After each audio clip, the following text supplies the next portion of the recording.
Very much. The devastation from this storm continues to grow. There are now 31 storm-related deaths in Erie County. These are the deaths confirmed by the Erie County Medical Examiner's Office. There was also one storm-related death in Niagara County. 27-year-old Timothy Murphy of Lockport died in his home from carbon monoxide poisoning after his furnace vents became covered in snow. The other person in the home at the time was taken to the hospital and remains in the ICU tonight.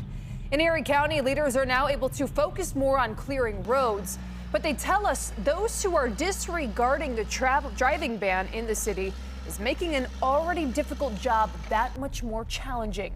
There is now a crackdown on those drivers. I have been advised that 100 military police are being brought in, as well as additional troops from the New York State Police Department are coming in to manage traffic control because it has become so evident that too many people are ignoring the ban. I've been told they will all arrive later today, and they will start being situated at entrances to the city of Buffalo as well as major intersections, not allowing people to get through. Poland Cars says it takes 2 days for crews to clear one lane on every road in the city of Buffalo and restore emergency resources. The city of Buffalo is now the only city in Erie County with a travel ban still in place. Bans in the rest of the county have been shifted to travel advisories. You are still urged to stay off the roads, even if your town or city is only under an advisory.